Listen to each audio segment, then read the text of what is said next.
Good evening, everyone. This is the Red Hook Town Board meeting of Wednesday, May 25th, 2022. Would you be kind enough to join me in the Pledge of Allegiance, please?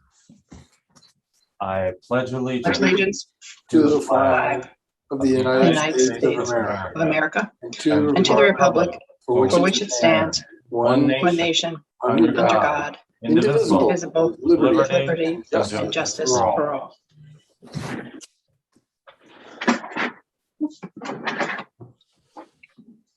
Good evening. Thank you all very much.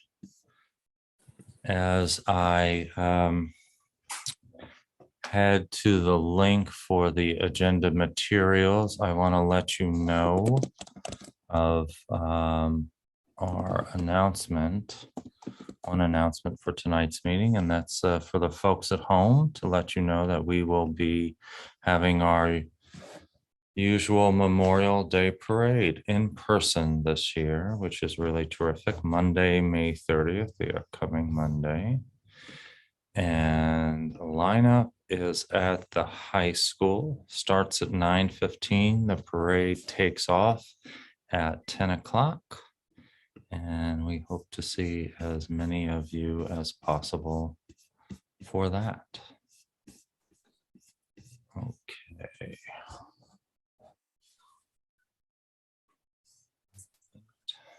So for tonight's meeting, share the screen for the folks at home. Here's what we have. We have two public hearings. One is an extension of the Cold War Veterans Exemption. It's a tax benefit for those who were engaged during that time period in the armed services. We have a public hearing a few minutes later to comply with updates to the remote portions of the open meetings law. And you'll hear a little bit more about that at 7:40. And we'll take up those issues. And then we have some ministerial work with the accepting a private road name, Old Sycamore Lane. We have a resolution to set the public hearing on Charter Communications. We have a franchise agreement with the cable company. And so we've got a draft that they've sent us over to review and to perhaps set a public hearing to discuss and get input on. And then we're going to extend a contract for the mapping consultant doing work for us on our LWRP update. We're taking up our collective bargaining agreement. We do have some additional things that were added to the agenda late yesterday. Let me see if I can get the most up-to-date.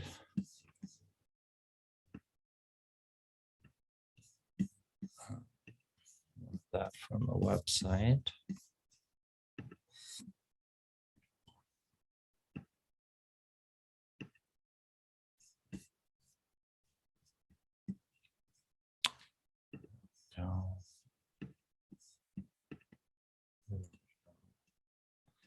We have also a resolution to discuss and perhaps pass supporting the New York State's climate action plan, a resolution to urge the New York State Assembly and Senate to pass a series of bills, 7 of them.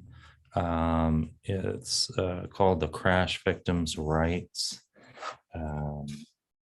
and Safety Act. And these bills have a lot to do with work that we've been doing locally and throughout the valley to try and get some control and authority over setting speed limits in our municipality. As you know, New York State is a home rule state, except when and if you want to change the speed limits, and then you're at the mercy of DOT.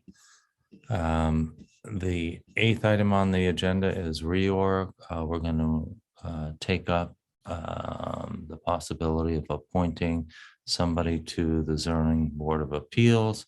And then we've got our collective bargaining agreement with the union. And then we've got board and department reports and committee reports for this evening. Okay. With that being said, it is now 7:35. And as soon as this loads, we can go ahead. Deanna, would you be kind enough to read the public hearing for the extension of the Cold War Veterans Exemption, please? Notice public hearing, Town of Red Hook. Please take notice that a public hearing will be held by the Town Board of the Town of Red Hook on May 25th, 2022 at 7:35 PM local time to hear all interested persons on a proposed local law number A, proposed of 2022, entitled A Local Law to Amend Chapter 126, Article 4, entitled Cold War Veterans Exemption, regarding exemption from real property taxes for Cold War veterans.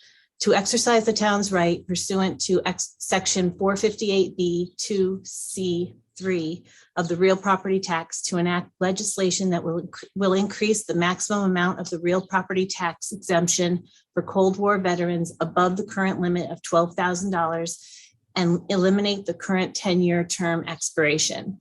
The town board has determined that the proposed local law is best described as a local legislative decision concerning routine administration and management under the State Environmental Quality Review Act, SECRA. Please take further notice that copies of said proposed local law are available for review at the Town Hall, 7340 South Broadway, Red Hook, New York, 12571. Pursuant to New York laws of 2022, Chapter 56, the meeting will be held via teleconference or video conference. Please refer to the meeting agenda to be posted on the town's website at www.redhook.org, listing the specific link, which will allow the public to view and listen to the proceedings live, which is expected to be available at www.pandatv23.org. Click on Watch Live. Project documents will be posted with the meeting agenda on the town's website. All interested persons will be given an opportunity to be heard as follows. 1, the public is encouraged to submit written comments by email or telephone in advance of the hearing to townclerk@redhook.org and 845-758-4606 by 4:00 PM the day of the hearing. Please note local law number A, proposed of 2022 in the subject. 2, written comments may be dropped in the town's Dropbox in advance of the hearing at the Town Hall, 7340 South Broadway, Red Hook, New York, 12571 by 4:00 PM the day of the hearing. Please observe the recommendations of the CDC regarding distancing and use of masks. All comments so received in advance of the hearing will be noted in the hearing record. 3 interested persons may register in advance to participate remotely via Zoom. To register, please send your email, name, and telephone number to townclerk@redhook.org by 4:00 PM on the day of the hearing. All reasonable accommodations will be made for persons with disabilities. In such a case, please notify the town clerk in advance at the above address or by phone 845-758-4606 so that arrangements can be made. By order of the Town Board of the Town of Red Hook, dated May 10th, 2022. Deanna Cochran, Town Clerk, Town of Red Hook. Thank you very much, Deanna. At this time, I'd like to open the public hearing on the Cold War Veterans Exemption. Is there anybody who'd like to speak on this issue? Okay, well, for the folks at home, we discussed it at our last meeting, but essentially what this will do is allow for the exemption to continue. It's sunsetted after 10 years, and it allows for up to a 15% exemption on the assessed valuation of properties that are owned by veterans. And that's the main issue. All right. I think we discussed this quite a bit at our last couple of meetings. Any questions, town board members? No? Any comments? Okay. If not, I would entertain a motion to close the public hearing. Is there a second? So moved. Thank you, Bill. All in favor, Jacob Testa, Aye. Christine Kane. Aye. Thank you very much. Okay, we have our second public hearing scheduled for 7:40. We're just about on time. This one is with regard to updating the remote meetings law. And Deanna, would you be kind enough to read that public hearing notice? Notice of public hearing, Town of Red Hook. Please take notice that a public hearing will be held by the Town Board of the Town of Red Hook on May 25th, 2022 at 7:40 PM local time to hear all interested persons on a proposed local law number B, proposed of 2022, entitled A Local Law to Amend Chapter 22, entitled Public Notice of, to change the title to Meetings, Notice, and Procedures, to amend notice procedures, and to authorize video conferencing as permitted by the open meetings law, to exercise the town's right pursuant to the open meetings law as amended by chapter 56 of the laws of 2022, to authorize the continued use of video conferencing to conduct public meetings subject to certain conditions. The town board has determined that the proposed local law is best described as a local legislative decision concerning routine administration and management under the state Environmental Quality Review Act, SECRA. Please take notice that copies of said local law are available for review at the Town Hall, 7340 South Broadway, Red Hook, New York, 12571. Pursuant to New York laws of 2022, Chapter 56, the meeting will be held via teleconference or video conference. Please refer to the meeting agenda to be posted on the town's website, www.redhook.org, listing the specific link which will allow the public to view and listen to the proceedings live, which is expected to be available at www.pandatv23.org. Click on Watch Live. Project documents will be posted with the meeting agenda on the town's website. All interested persons will be given an opportunity to be heard as follows. 1, the public is encouraged to submit written comments by email or telephone in advance of the hearing to townclerk@redhook.org and 845-758-4606 by 4:00 PM the day of the hearing. Please note local law number B, proposed of 2022 in the subject. 2, written comments may be dropped in the town's Dropbox in advance of the hearing at the Town Hall, 7340 South Broadway, Red Hook, New York, 12571 by 4:00 PM the day of the hearing. Please observe the recommendations of the CDC regarding distancing and use of masks. All comments so received in advance of the hearing will be noted in the hearing record. 3, interested persons may register in advance to participate remotely via Zoom. To register, please send your email, name, and telephone number to townclerk@redhook.org by 4:00 PM on the date of the hearing. All reasonable accommodations will be made for persons with disabilities. In such a case, please notify the town clerk in advance at the above address or by phone 845-758-4606 so that arrangements can be made. By order of the Town Board of the Town of Red Hook, dated May 10th, 2022, Deanna Cochran, Town Clerk, Town of Red Hook. Thanks, Deanna, so much. At this time, I'd like to open the public hearing. Is there anybody who would like to speak on this matter? Okay. And for the folks at home, a reminder, what this does is comply with changes that were made to the remote meetings possibilities. And what it says in essence is that the majority of the members of the board must be in a accessible location to the public. This is what typically we refer to as hybrid meeting. Town board members can participate remotely if the majority of them are able to be in a publicly accessible place where the public can participate live at the meeting. With the exception of the extraordinary circumstances, quote unquote, exception. Right. Okay. Very good. Well, if there are no public comments on this, I would entertain a motion to close the public hearing. Is there a second? Come on, Bill. Second. Jacob, thank you. All right, all in favor, Christine Kane, Aye. Jacob Testa. I seconded. You did second it. You did make it. Bill Hamel. Aye. Thank you. I'll get it right one of these days. Very good. Okay. Now we go to the public comment period. Is there anybody who would like to make some public comments before we start with our agenda? Okay. Why don't we then jump into first item on the agenda, which was, let's see, that's video conferencing. We're going to have to go back. Looks like this stack is a little out of order as was last. Local law A proposed 2022 to extend the Cold War veterans exemption, referred to as local law A, would now be local law number 1 of 2022. Resolution number 28 is what we're talking about. And I so move. Is there a second? Second. Thank you, Bill Howell. All in favor, Christine Kane, Aye. Jacob Testa. Aye. Thank you very much. Okay, we're moving on to the second item on the agenda, which is local law B, or in this case, it would be 2 if adopted. With it is a video conferencing policy, which we're not being asked to vote on this evening because we have time for that for the next meeting. We can take a look at that and see if there are any other changes we want to make in addition to the changes that were required to occur with the update. This is now local law number 2.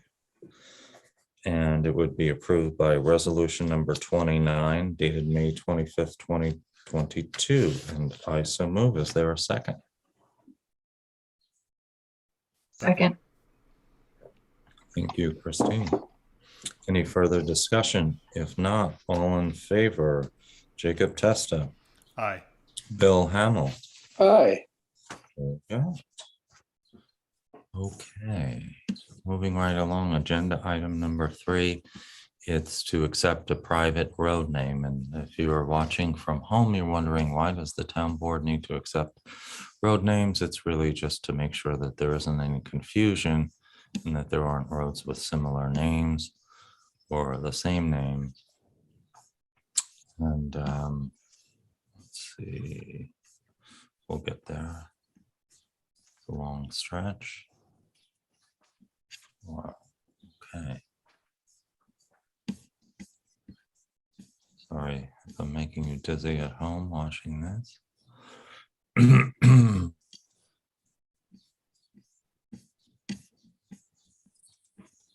There are a lot of copies of this. Okay. There we go. Resolution number 30. Dated May 25th, 2022, resolution accepting the name Old Sycamore Lane for the common drive located within Sycamore Acres subdivision at Yance Road, which I believe is close to but opposite Hudson Valley Sheep and Wool. Beautiful Yance Road. And this is following an approval of the subdivision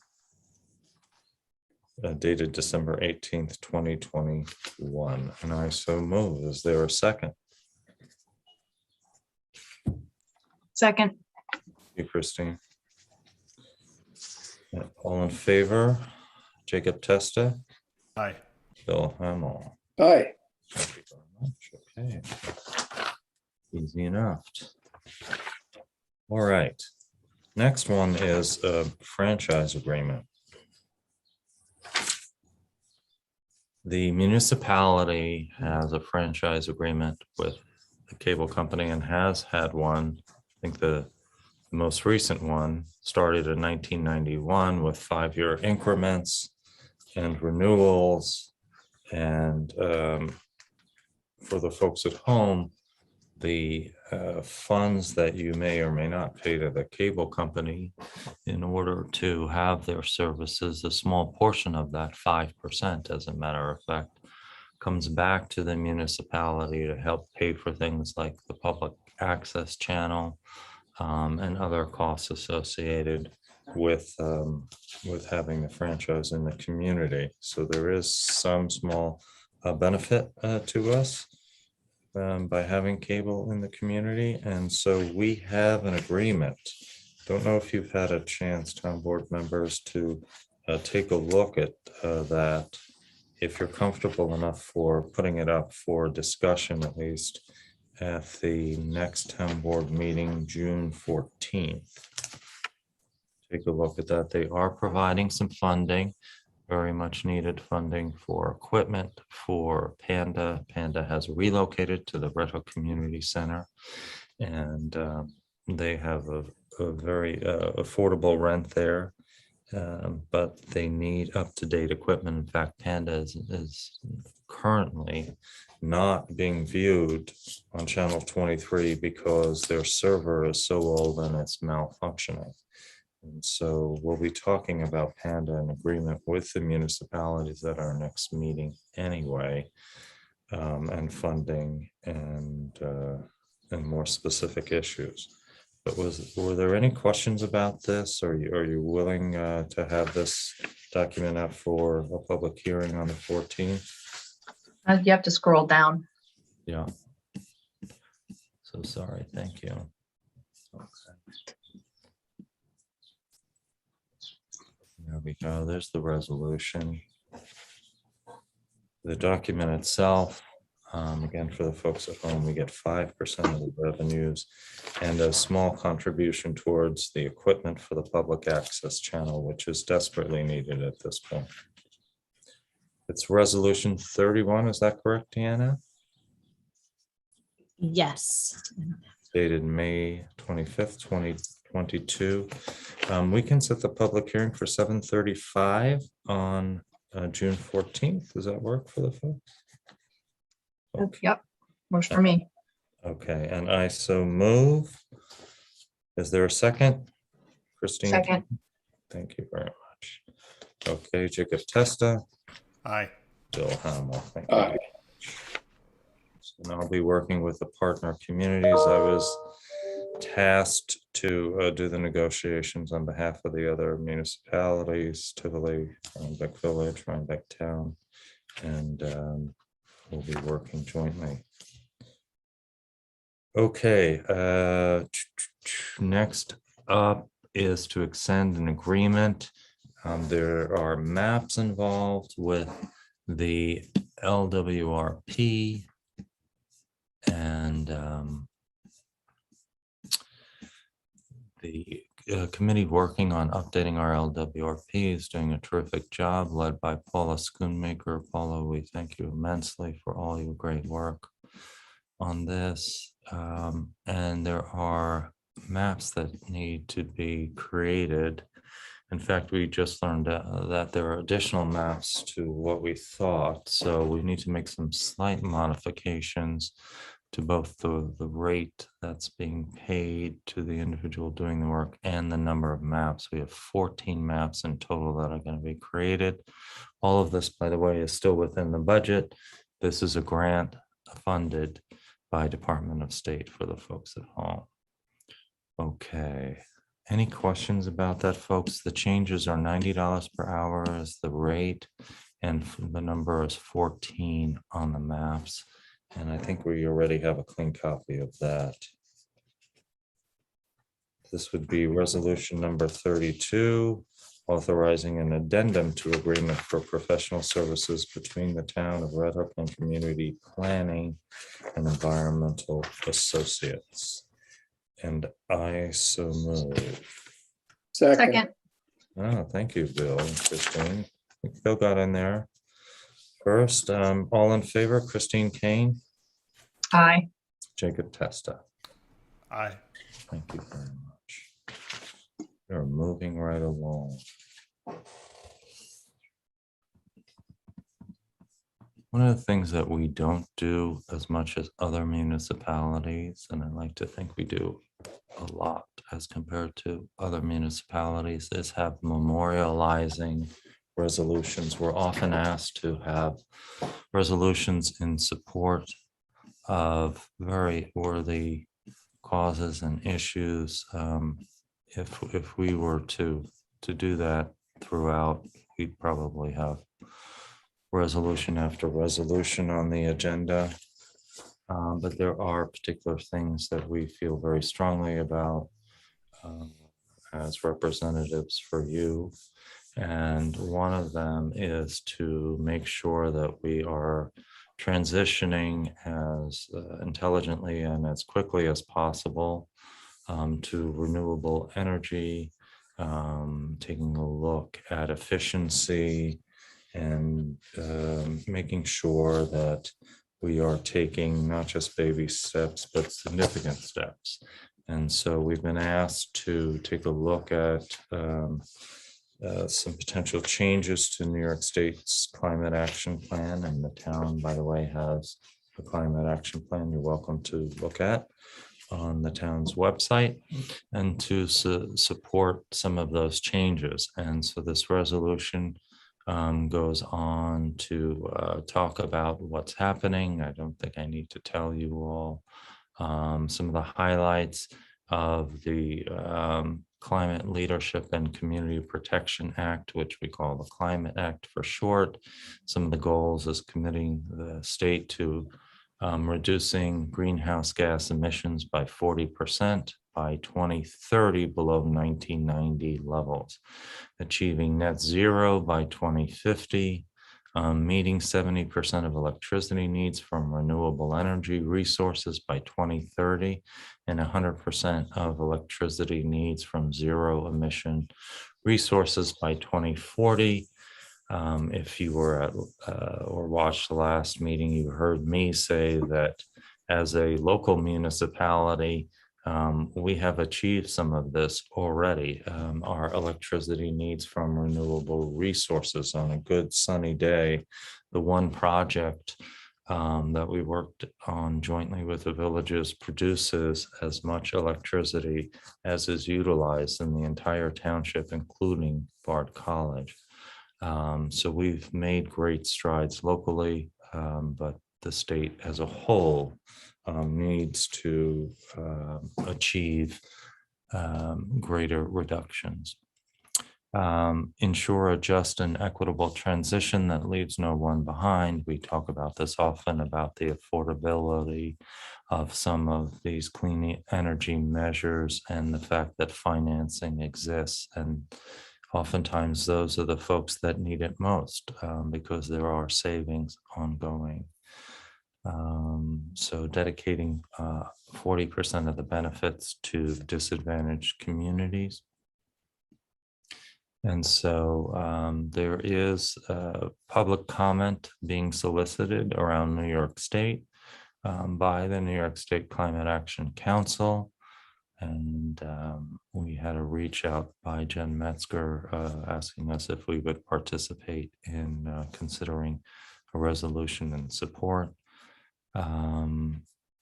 The scoping plan and some of the specifics in it, and I won't read it all, but you know, it is interesting that the scoping plan speaks about agrivoltaics.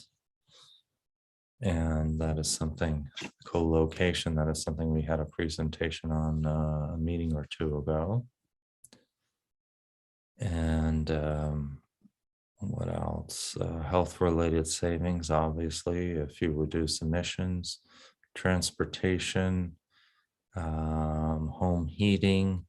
One of the things that the Energy Committee is looking at is a responsible way to phase out in new developments, whether or not that's possible, fossil fuels for things like heating, and whether or not that would be a good way to start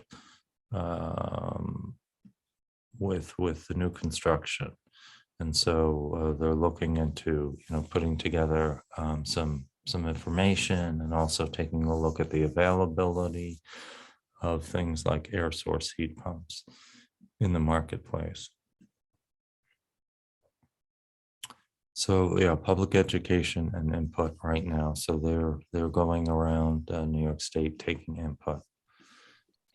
And so that is what is in front of us. It would be, Deanna, 33.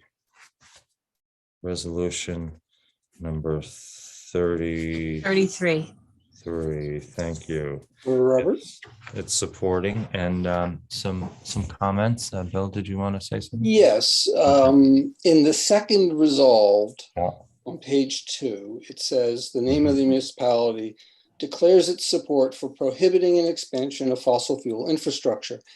And I think that is so absolute that we really need to think about emergency backup generation systems for critical infrastructure like hospitals, government buildings.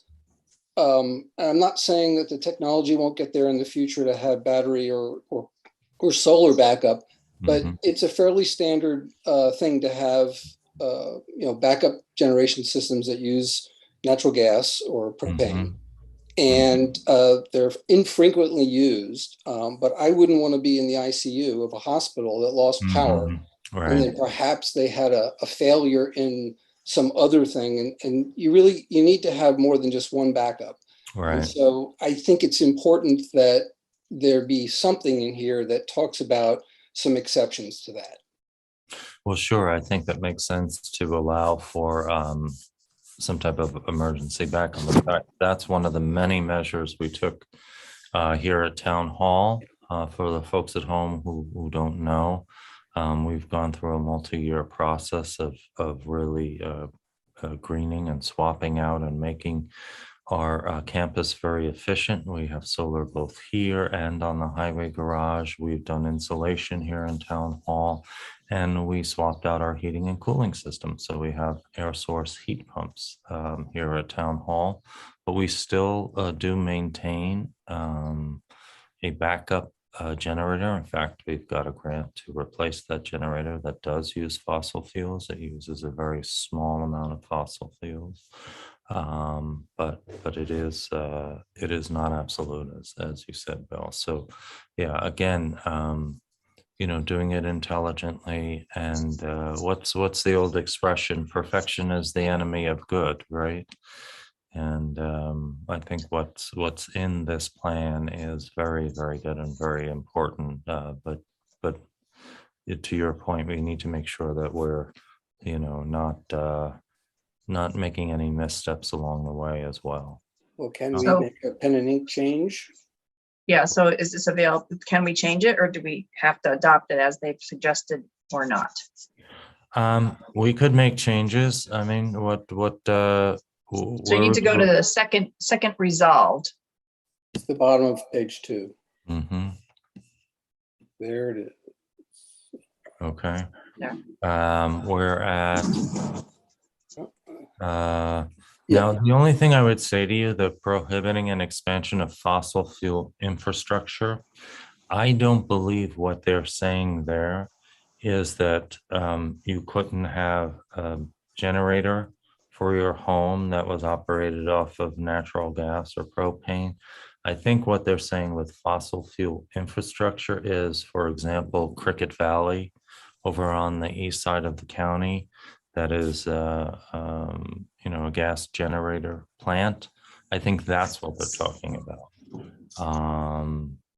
Well, it is written rather broadly. Yeah. And since there's no notes or footnotes or Yeah. discussion paper that goes along with this to say really Yeah. what the limits are, I think Yeah. I would feel much more comfortable inserting some language in there. Okay. Prohibiting.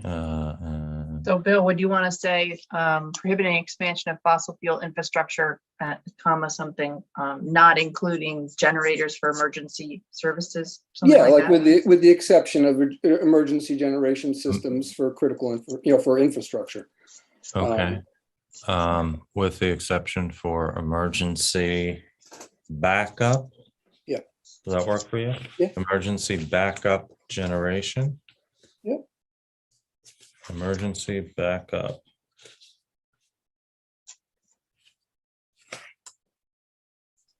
Okay, let me just scribble it in there. With the exception of emergency Does that work for you, Jacob? backup. I'm thinking about it. I'd be inclined to not make an amendment, I think, but I'm looking at the IPCC report to see if there's anything specific to what the recommendations are there, because I know that that's something that was looked at in the preparation of these sort of recommendations.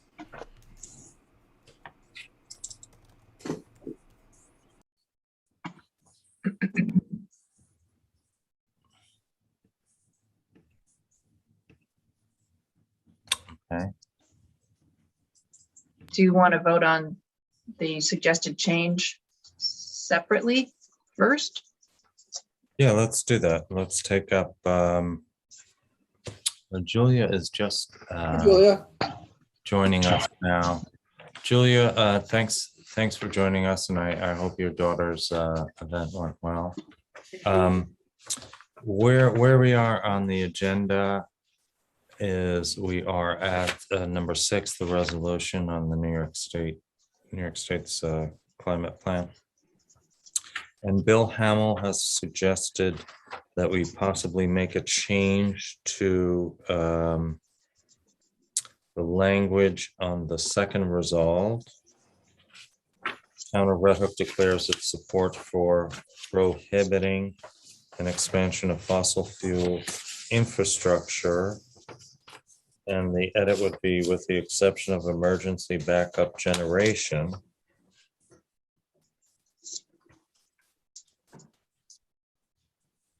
For emergency facilities, I think you said, right, Bill? yeah, I was saying you were like critical infrastructure. That's Critical hospitals, nursing infrastructure. homes. Backup generation or emergency backup generation and facilities. Yeah. How about that? That's Because fine. I think Emergency facilities. I think one of my concerns with that is that it having that carve out kind of like as proposed makes it feel like there's a choice, right? It's not saying you default to the electricity based solution and then you have a backup, right? It seems like the way that it's currently being proposed sounds like you have a choice to just use the fossil fuel thing when it's an emergency situation. No, it's just saying that the way it's written now is basically saying it's unlawful to use a fossil-based fuel for the generation of any kind of electricity. And what I'm saying is, in an emergency, that's what backup generators are for. And most backup generators utilize natural gas, propane. Some use gasoline for smaller ones. But in a hospital setting, an airport, various places where, there's issues of safety, you need to make sure you have, not just secondary, but tertiary forms of backup. And, we in our town use it for town hall and at the community center. It's a fairly standard form of emergency backup, not for a choice. I mean, we're saying you're going to build it, you're going to use clean energy, but if there is an emergency and you lose your power, and even if you had, say, a secondary form of backup that was a battery, and that battery failed, at least you have the ability to pump water, keep electricity on for patients in hospitals and things like that. And I can't, the way it's written is so broad and restrictive, since there's no other language that's provided that gives really a definition of what they mean. I'm not comfortable with it without some additional language. But it's also written to say expansion, right? It's not saying that you have to eliminate your backup systems that currently exist, right? I'm All talking the about if you build, hospitals and airports and everything that exists, they already have those. There's not a requirement to eliminate those. no, but if you're building, say, a new hospital or nursing home, that's an expansion of infrastructure. Or you say you're going to build, a new highway building or whatever. I still think that we should maintain the option because the amount that it's used is so small. I mean, I have a whole house emergency backup generator for my home, and it goes on maybe 3 times a year. It's such a minimal, for a few hours at a time. There have been a few where it's been multiple days, but it really doesn't use a lot of fossil fuel. And I hear what you're saying, Jacob, about the concern that people might want to, just have a choice. But I think the way we worded it doesn't really give someone the choice just to use the emergency backup when they want to. It's for when they lose their main source of power. Robert, can you read the language that was proposed for the amendment? Sure. Resolve, Town of Red Hook supports Resolve, Town of Red Hook declares its support for prohibiting an expansion of fossil fuel infrastructure. And I've given you my interpretation of that, which is not an individual connection, but actually like a power generation facility. But the edit that's suggested is with the exception of emergency backup generation and facilities. So emergency facilities, emergency backup generation. Or systems. I think what Bill had said was with the exception of emergency generation Systems. Yeah. systems for With the critical, exception of for critical emergency- facilities. Yeah, for critical infrastructure. Generation systems and critical, well, critical is a word, right? You gotta be careful. Yeah. Yeah. Critical facilities, what's critical?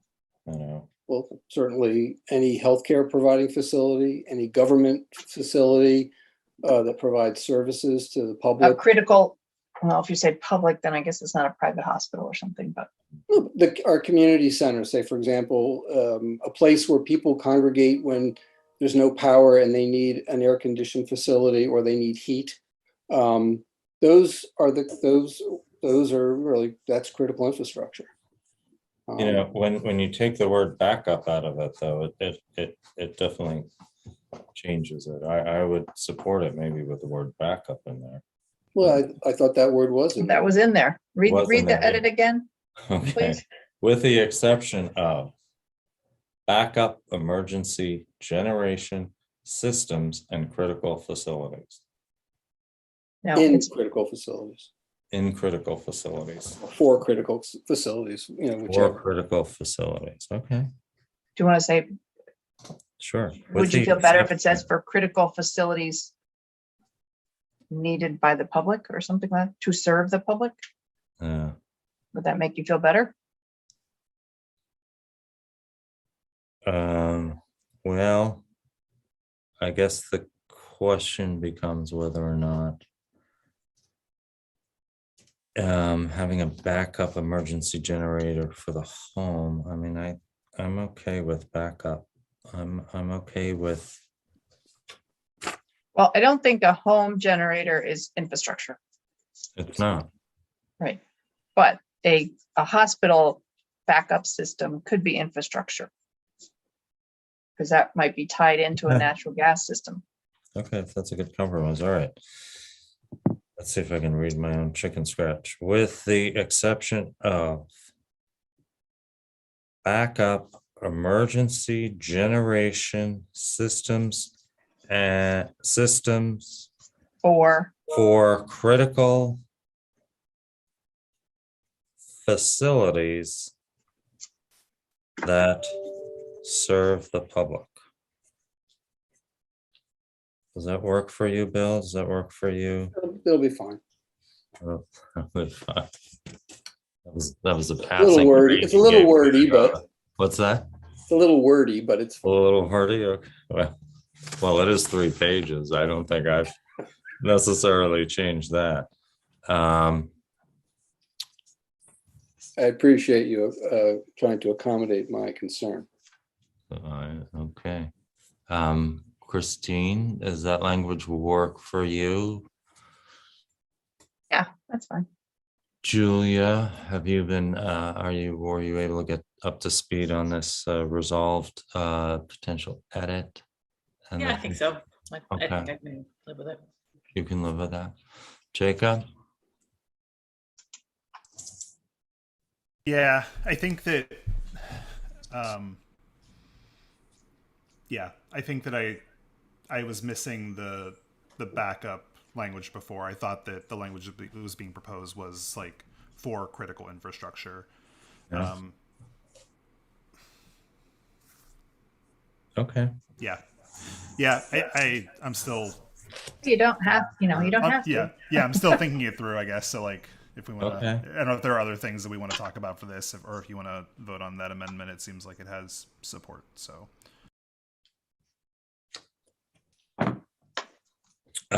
Okay, as amended.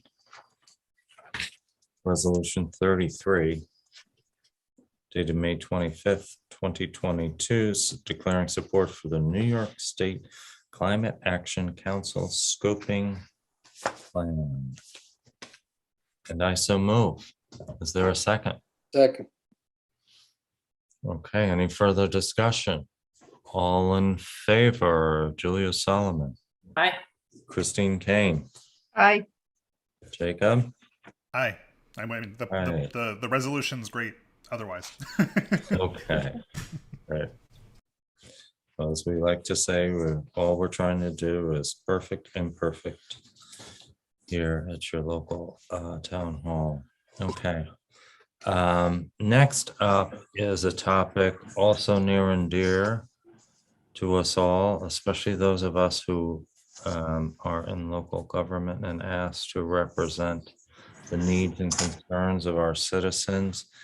And it deals with road safety. And if you were not with us earlier, I mentioned we are a home rule state, New York State, except when it comes to things like setting speed limits on roads. The New York State DOT determines the appropriate, what they believe to be the appropriate speed limit for a roadway. We recognize that they have interests in making sure that commerce can take place in a reasonable amount of time.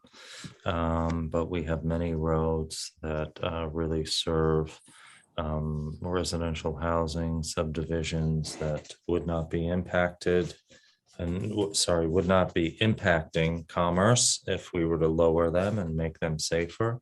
And I'm sure if you've studied traffic safety, as I have, you know that outcomes change dramatically when you lower the speeds at which accidents occur. And so we've worked for years to try to lower speed limits on the roadways here in town, and we've had some success. We were able to get 9G, for example, lowered in a very dangerous stretch there. We were able to lower River Road and a few other roadways, but we've also had a lot of rejections from DOT, and in particular in the residential neighborhoods, the Linden Acres, the Forest Park, College Park. And so took a different strategy about a year and change ago. Instead of having traffic studies paid for and then submitted to DOT and then just to be rejected again, we look to try to solve the problem, the underlying issue, which is that we don't have control over these roadways, the speed limits. And so I've been working with my fellow supervisors in Dutchess County. Ulster County has been doing a lot of work as well, and municipalities throughout the Hudson Valley and New York State feel very passionately about this. We brought it to the Association of Towns. They listed it on a legislative platform that they wanted to make this a top priority, which is putting the decision-making in the hands of the municipalities that know their communities best. There is a series of bills, while slightly different than what we're asking for, but would allow us to get lower speed limits. And right now, for the folks at home, the lowest speed limit that we can have in the township is 30. If New York State were to approve or request to lower it to 30. And some of these bills grant authority to go even lower, 25, for example, and that would make a difference. It would allow us to write tickets for those who are going 35 miles an hour, and many of our roads and subdivisions, it's not appropriate to even be going 35 miles an hour. Certainly if you're trying to raise a family, if you want your kids to be able to hop on a bike and go visit someone in the neighborhood, we need to do everything we can to make it safe. So I won't go over all the bills, but here in the resolution, and let's get to the resolution. It outlines the basics of each bill. So S02021 would allow lower speed limits to be set by municipalities across New York State, although in those bills there is the need for some engineering. The complete streets bill will increase state funding where the municipality agrees to fund a complete street design feature. That's great. As you know, we've been working, albeit it has not been at the pace we wanted to. We have a grant-funded project to do complete streets design, including updating our highway specifications. When we go ahead and do work on a roadway, design would need to take into account the non-motorized use of those roads to see how we might amend them in order to encourage things like bicycling. What else do we have? Right to safe passage.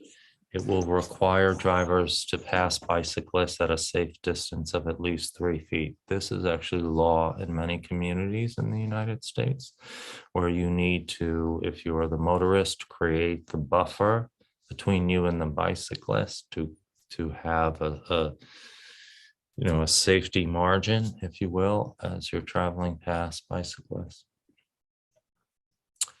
And then one of the requirements to getting a license would be that New York State drivers need to be educated about safely interacting with vulnerable road users. One of the things, by the way, that I don't think folks realize, if you're watching at home, it's illegal to, for example, mow your grass onto the roadways. And part of that is because people do bike often and the grass gets wet sometimes with the morning dew, and that can create a safety hazard. Oh, that's also a hazard for motorcycles. Motorcycle, yeah, as well, yeah. And then there is an extension of some of the authority vested on victims of crashes, and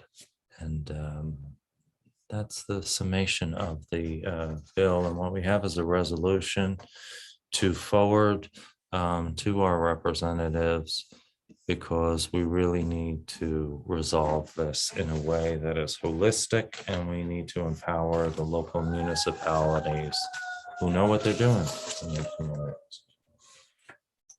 So this is resolution number, Deanna, 35, are we on now? 34?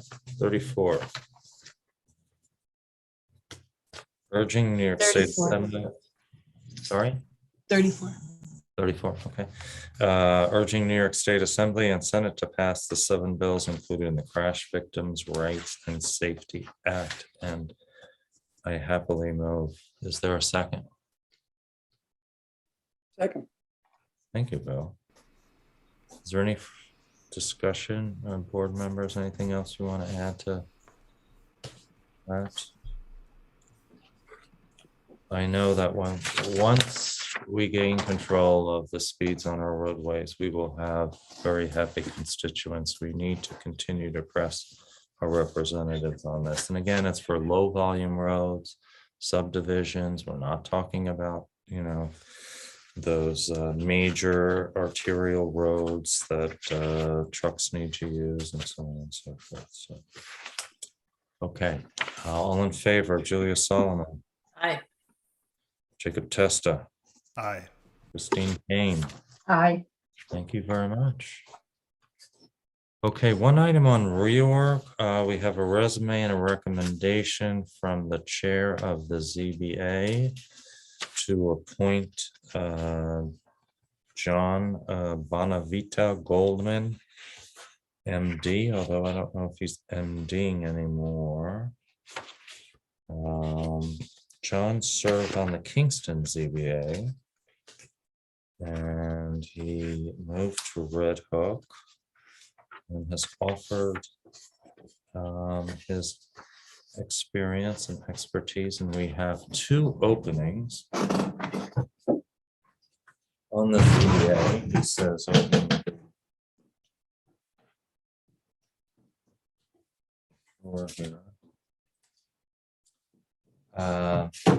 any questions about John as a member of the ZBA? Is there anything? We need to look at our schedule here.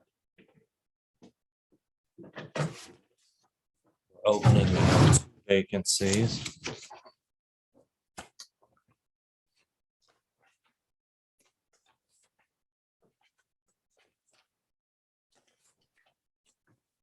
We all good with having John join the ZBA? I know that they desperately need to have more members. Yeah, his resume, I thought he looked very well qualified, and the ZBA chair has met with him and recommended that we appoint him to the board, Okay. to the ZBA. So we have the openings that we have right now are a vacancy that ends in, well, now they're 5-year appointments, so we have to get them back on schedule here. My list may be a little outdated. It shows that Kate herself is a 2021 expiration. I think we updated that to 2026. Isn't that correct, Deanna? Hope you're muted. Yeah, I don't have that one open. I only have what was in the agenda and it doesn't look correct. Let me, I'll have to look it up. Okay. Okay, so we do have a vacancy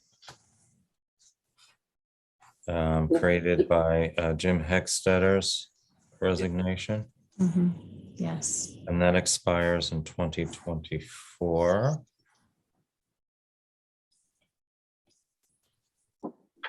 And then we have a spot that expires in 2025, formerly held by Nick Annis. Why don't we consider John for that spot, that the one that expires in 2025? Does that make sense? Yes. Yes. Okay. And for the benefit of the board, since I'm the liaison, Yes, sir. because there's only been 3 members, and it takes 3 to have a quorum, if one person can't make it, they can't, and they only meet monthly. And in addition to that, even when they have all 3 members, if one person votes no, or yes, if there's one opposition Right. to 2, it doesn't get adopted either. Right. So it puts the ZBA in a difficult bind not having a 4th person. Yeah, very good. Very nice. Well, he's Okay, got so- an incredible resume here. And not just related to ZBA stuff or related to his medical career. But Yeah, it was very impressive. So I'd make a motion to appoint him to the term ending in 2025 on the zoning board of appeals. thank you, Christine. You're welcome. Who would like to second that? I would second that. Okay, thank you, Bill. Any further discussion? If not, all in favor, Julia Solomon. Aye. Jacob Testa. Aye. And myself, aye. Thank you, John. I know there are actually, Kate is interviewing yet another person, so we might have a full ZBA board again very soon. That'd be great. And we thank all of our volunteers. We couldn't do a fraction of the work that we do in this community if it were not for all the volunteers. So if you find yourself with some time and some desire, we'll try to match you up with something that you're interested in.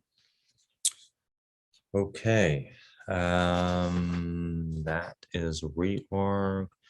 We have a collective bargaining agreement at long last. We have an agreement, a draft, now approved by the teams, negotiation teams for the union, for the highway unit. Are there any questions folks have, town board members? Okay, we do have a resolution. This would now be 35. Deanna, how's my math tonight? Yes, 35. Good. Wait a second. I don't think that's right. I think it's 36. Didn't you just vote on reorg? We just voted on reorg, exactly.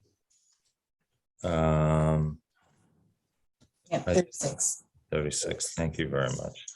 It's a resolution whereas negotiations have been ongoing between the bargaining team for the town of Red Hook and the bargaining team for UPSU, the employees union, for the highway unit. And whereas those negotiations have resulted in a tentative agreement contained in the CBA dated, I think it's dated the 25th.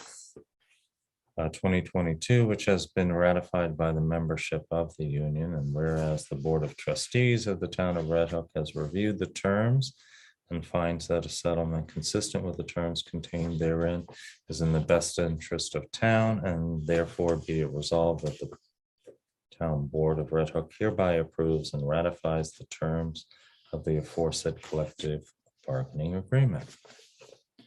Any questions, town board members? Okay, if not, I would move resolution number 36 to ratify the agreement. Is there a second? Bill, do you want to second that since you're on the? Sure, since I've been negotiation team? seconding all the other ones tonight. Okay, you're a seconder. Okay, any questions, any discussion, town board members? If not, very good. Thank you very much. All in favor, Julia Solomon, Aye. Christine Kane, Aye. Jacob Testa. Aye. Aye, and thank you all very much. Thanks for the folks negotiating on the union side as well. We couldn't do a lot of what we do here in town without the excellent employees that we have. That is true. Okay, next up, board reports. I need to get back to my list here. Board reports. First up with board reports is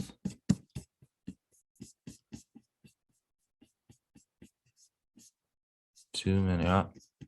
Water department. Mr. Hamel, would you be kind enough to give the water district report, please? Certainly.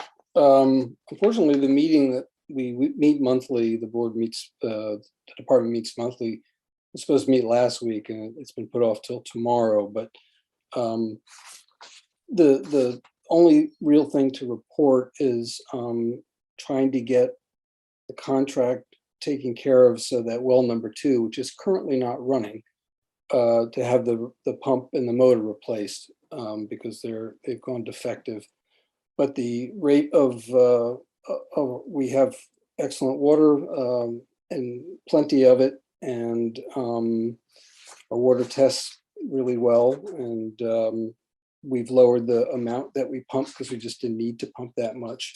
Okay. So, but we need to get the other well running, and there was an issue. Apparently, we, the town board, had voted several meetings ago to approve the contract, but apparently there was an issue with prevailing labor rates in some subsection, and they're trying to get that worked out. So I'm still waiting for a status on that, but hopefully I'll get that tomorrow.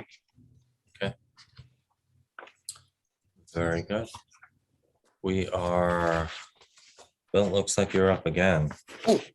The Everybody's favorite report. dog control report.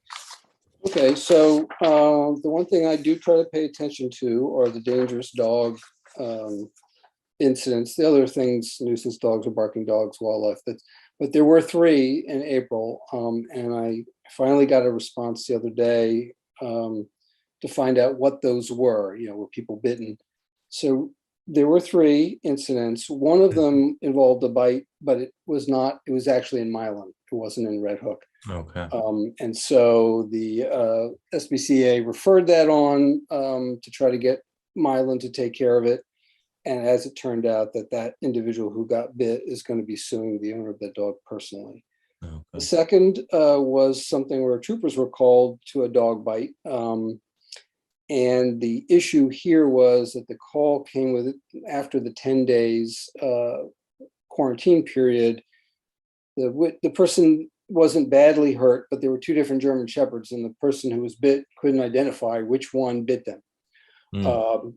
So they got the owner got a written warning on that, and then the last one was a call about a dog that was aggressively running into the road and chasing people, barking aggressively. When they showed up, they couldn't find the dog, and they couldn't track down the owner.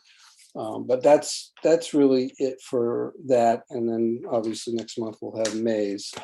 But I guess when the weather's warmer, people have their dogs out more often, and there may be a greater likelihood that these things will happen. Well, I know, Deanna, you like to remind folks at home, speaking of dogs, did you want to go ahead and do one of those reminders? Yes, to license your dog, it's really not expensive. It's the law. It's $22 for a dog with not neutered and spayed, and it's $15 if they're spayed or neutered. And all you need is the rabies and information from your vet. That's it. And fill out an application. And it's really important because I even stopped a dog. I picked up a dog a month ago right here by Hobson's. It wasn't licensed, and I had to call the cops. Like, I even came to the town hall to check it out. So it's really important, because if the SPCA calls on the weekend and it's not a licensed dog, they'll hold the dog until we give it a license. And that would be a couple days. So it's really important. It's just the law anyway. People should. Yeah. And if somebody does get bit, we need to know if that dog has been Exactly. vaccinated, and that's only fair to the residents that may have been impacted. Okay. Very good. Back to the next report. Oh, I got the fun one. All right. The assessor's office. Tentative roll has been completed and posted on May 1st. The assessor's office has been very busy with grievance day coming up on the 24th. Well, actually, they had it last night. They had, a few applications, but not that many. And they had 2 sessions. And what else? There's been a change to the level of assessment. So for the folks at home, just a reminder, I think Cheryl, our assessor, sent out a letter to you talking about how the assessed values need to correspond to the changes in the market. The state of New York lets the assessor in each community know how far off they are. And then the assessor, using a lot of data, a lot of analysis, determines the changes to the role, in this case, trending residential property values throughout the Hudson Valley and elsewhere in the country have changed dramatically. I think in Rhinebeck, it was about a 20% increase, the same with Milan, or certainly Claremont, I think, was a 20% increase in the assessed value. That doesn't correspond to the changes in the taxes that you pay, just so you know.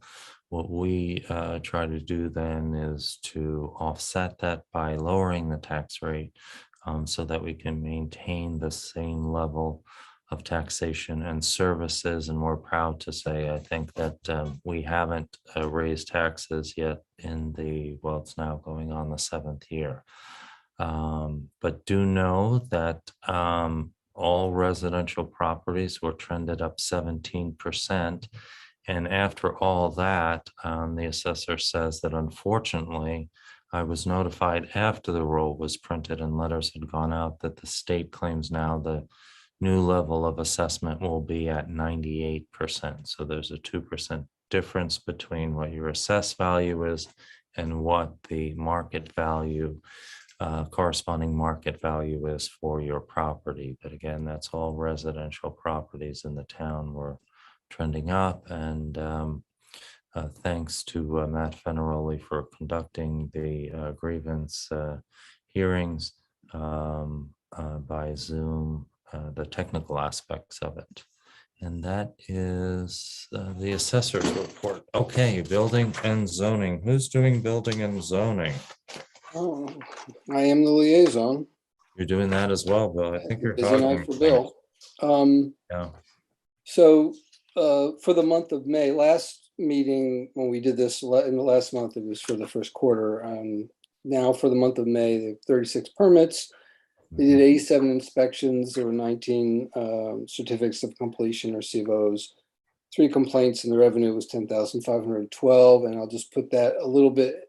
We're trending up a little bit because if you looked at when we did January through April, which is 4 months, the percentage here the ratio is a little bit higher, but that's to be expected because this is the season when a lot of building happens. That's really about it for building and zoning. Well, it will be interesting to see how busy this year will be. I mean, you think it would be naturally, but I was talking with the electrical inspector and asking him how activity levels were, and he said it was incredibly dead because people can't get what they need for their projects. And I'm sure if you've been watching the news and hearing about all the ships no longer in the LA port, but now they're talking about the ships off of China that aren't getting to where they need to go.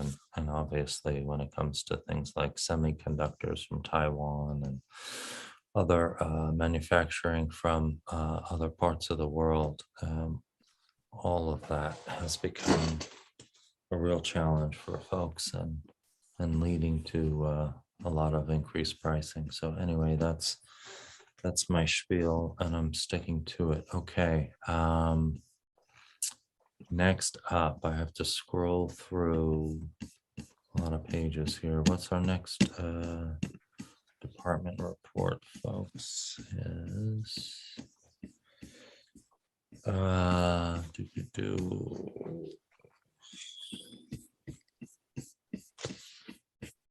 it's a very long building department report. I'm not gonna scroll it for the folks at home. Wow. That was just for April.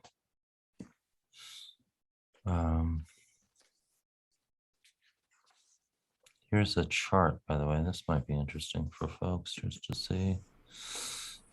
Maybe you're not as interested as Robert, you're not sharing screen anymore. I am. Yeah, in a minute. There we All right, go. thanks. Okay.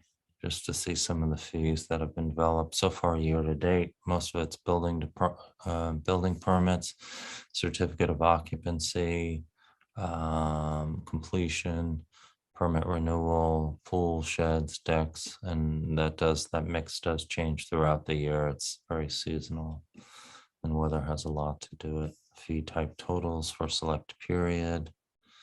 Okay, and this is for the period of April 23rd to May 23rd. We also do fire inspections as well. We have a highway department report or communication anyway. Jacob, did you want to just give us a quick summation of that? Sure. So I think the top line piece of this is that Ken Fowler, who's worked for the town for over 25 years, has tendered his resignation and will be leaving next week, at the end of next week. So I think I wanted to extend congratulations to him on his retirement and thank him for his service to the town. There's some information about staffing with the retirement. The working crew will be four full-time active employees. There's a person on leave. Then we're not sure when they're going to be back. But we've just hired a temporary laborer who will be working with the department over the course of the summer.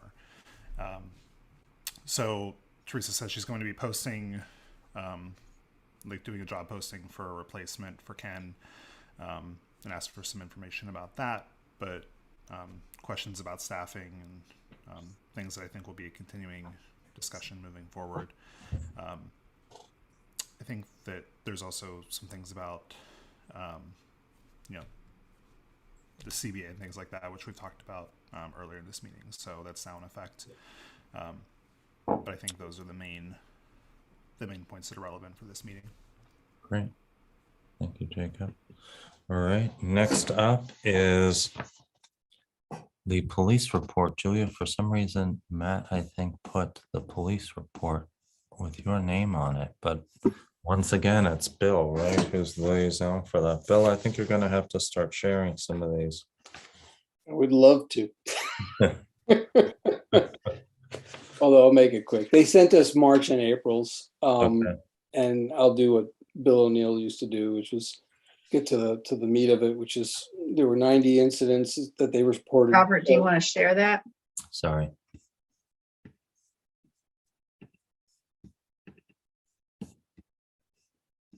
Yeah, well, I'll slowly scroll through so people can get some sense of what's in these police reports. Go ahead. Sorry, Bill. That's okay. So in March, there were a total of 90 incidents that they responded to. These are the various things, whether it was a domestic dispute or a DWI or whatever.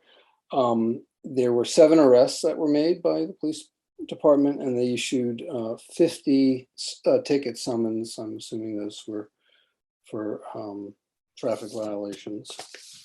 And I think it gets to it's at the very bottom. Yeah, they're alphabetized. I do want to point out welfare checks for people, just for the public to understand that a lot of times, say someone hasn't been returning phone calls or they're a senior citizen, one of the services that the police department does that's very important is they do welfare checks to make sure people are okay. And they've actually come across situations in the past where they've actually, if they hadn't done that welfare check, bad things would have happened. You know, someone was unconscious on the floor and they climbed through a window to resuscitate them. So it's a really important function, and I want to make sure people understand what that's about. And then in April was a little bit lighter. There were 80 incidents that they responded to. They made 3 arrests, and there were 31 summons tickets issued, and a lot of welfare checks. So that's it. Okay, thank you very much, Bill. Christine, would you do your best, as I know you always do, to try to summarize this lengthy novel, also known as the Rec Commission report?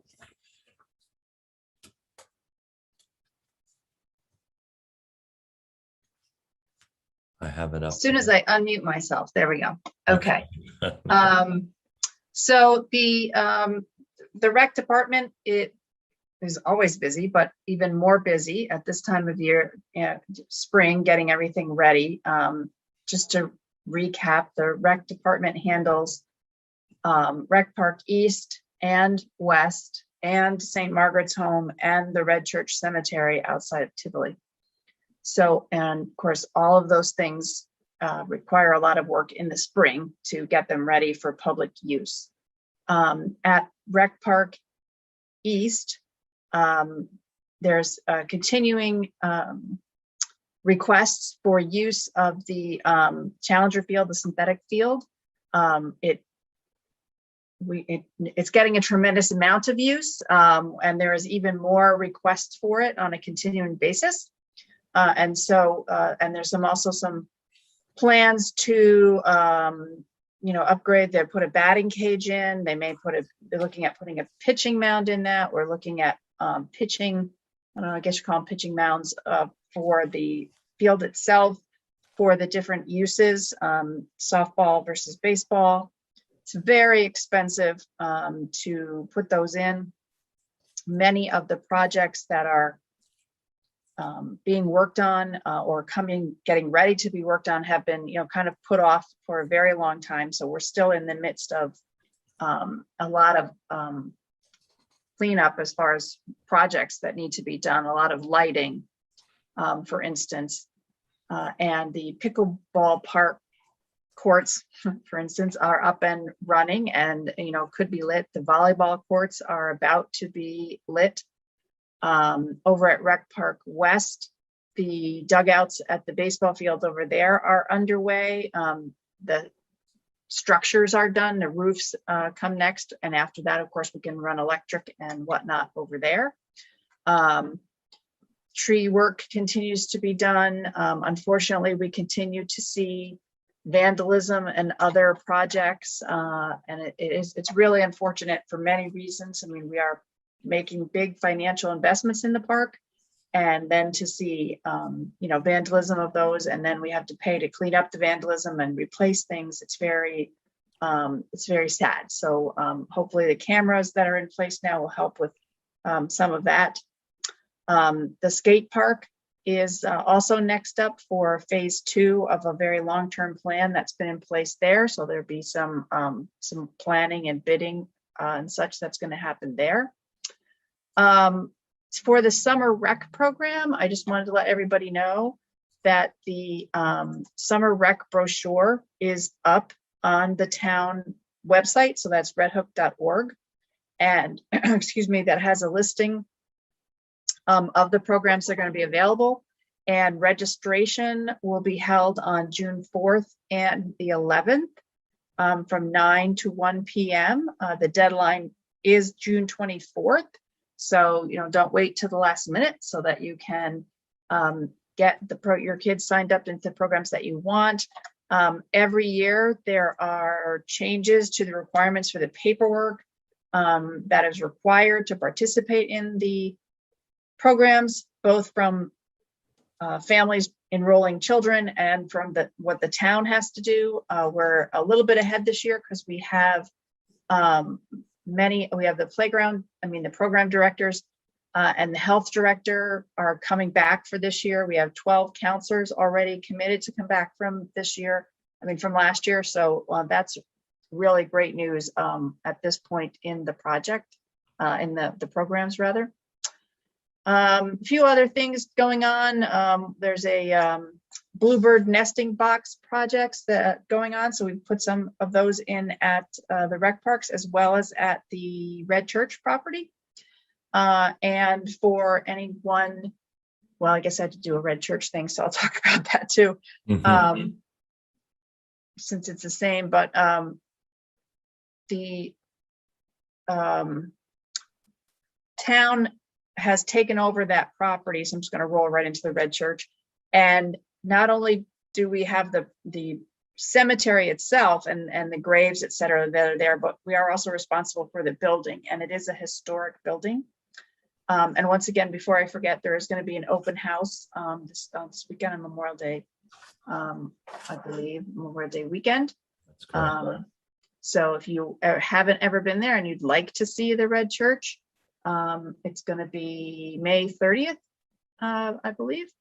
That's And correct. so, but there's a lot of work now, and that's going to come due for the building itself, shutter repairs, window repairs, painting.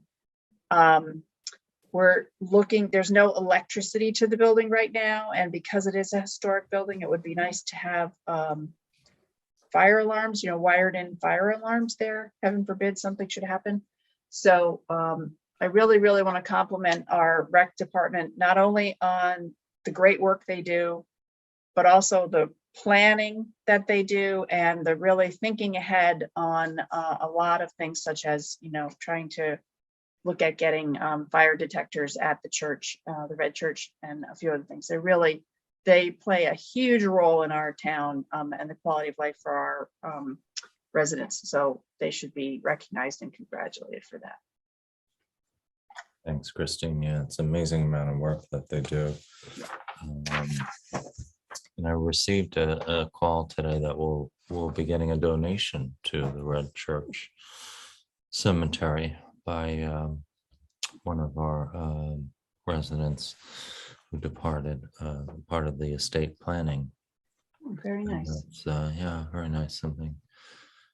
Well, it's a wonderful property, and if you have not been there, I strongly urge you to go there Memorial Day and take a look. The building is about as simple and as moving a place as you'll find anywhere in the country, quite frankly.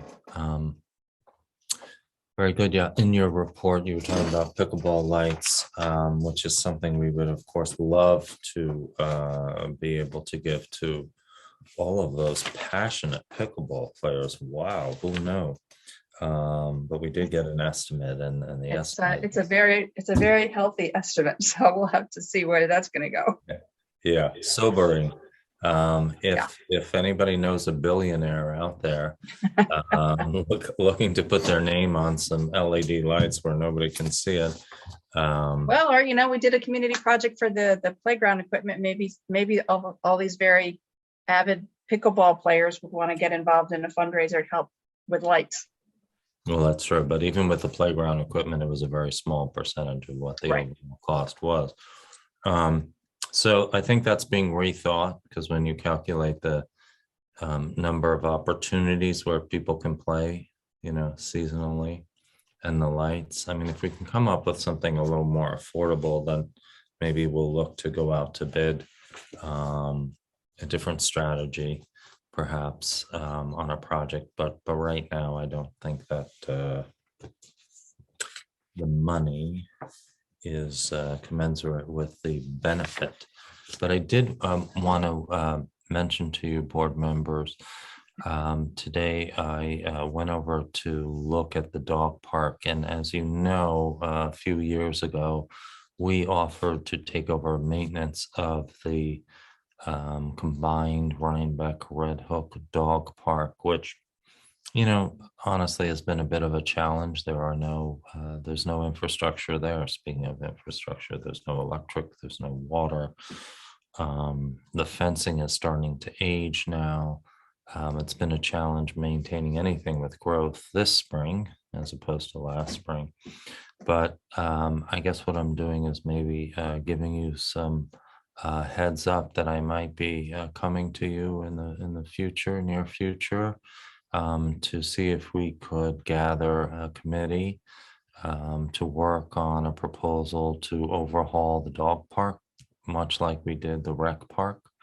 And because it's in need of some attention, it's in need of being upgraded to being a better experience for our residents, and frankly for the dogs that go there as well. So heads up on that coming maybe in the next couple of meetings. Okay, we have, is it true, only one more report? Oh, there's another resume. It's somebody interested in serving on the ZBA, George John. I have not heard back Kate about that, but I hope that we might have something for next meeting. Okay, Town of Red Hook Tree Preservation Committee, Jacob. Yeah, so there's a lot of mostly really good tree news this month. This is from the May meeting. A lot of trees that were recently planted are doing well at Rec Park West, in the parking area near the pool. A crimson maple that was planted near the high school auditorium. All those things are looking really good. The committee continues to water them. The new 100-gallon watering bag has a lot of approval from the committee, which is good. The Arbor Day celebration was a big success. I want to extend thanks to beekeeper Deb Tuttle, Red Hook Public Library, Nancy Gusky for donating the raffle basket, Bard College volunteers, and Lori Husted for joining. So thanks to everybody for making that a successful event for the community. There were leftover tree seedlings from that event that were distributed at the recycling center. And now we get to the less good news. The Tree City sign on Route 189 near Rock City has disappeared. So the commission is going to be reaching out to the highway department to see if they know anything about it. But if anybody watching this meeting has information, I would appreciate if you'd pass that along. On the nice side of Tree City things, we've gotten our 16-year stickers, so celebrating that we've been a Tree City for 16 years, which is a really nice accomplishment. Those will be attached to the signs, including hopefully that fourth missing sign once we have it back in our possession and post it again. So the committee is planning to meet last Thursday to assess existing trees and make plans for future work. So lots of really good work from the Tree Preservation Commission. Thanks, Jacob. So speaking of signs, that's not the only sign that needs some attention. The Welcome to Red Hook signs, if you've noticed. I think those signs, some of them were put up by the chamber. There's a sign that Frontier is on. What I'd like to suggest is maybe we take a look at replacing some of the Welcome to Red Hook signs with something that's more appropriate, more attractive. Also does not, promote any particular business. Give that some thought, and maybe we can discuss that in a near future meeting, and obviously replace the Trees City sign that's missing. As far as the commission, thanks for the great work. As always, the saplings are a huge hit. I was happy to see that they were distributed, the leftovers at the recycling center. TJ is going to have to join the circus because he is juggling so many things going on at the recycling center now. And we can't thank him enough and the staff. For folks at home, not only can you bring your recycling to the recycling center, not only can you bring your garbage there as well, but now we're taking food waste. In fact, we're doing a 6-month pilot. We want to see if there's enough demand for that. And we're also doing, we have volunteers now doing refrigerant removal. I knew I was going to trip over that with my tongue, but very important, the impact on the ozone. If improper release of refrigerant out there. And so we have a shed there, and we have volunteers who are doing that work, who are trained to do that work. And so that's also very exciting. So very happy that your recycling center, which is free to access, you can take advantage of these opportunities. And also thanks to everyone who showed up for Shred Day. You know, when you go to represent your community, you have a good sense of what people are interested in. And then there are things that surprise you, how popular they are. Pickleball, we mentioned earlier, Shred Day. The line was unbelievable. Half an hour before Shred Day started.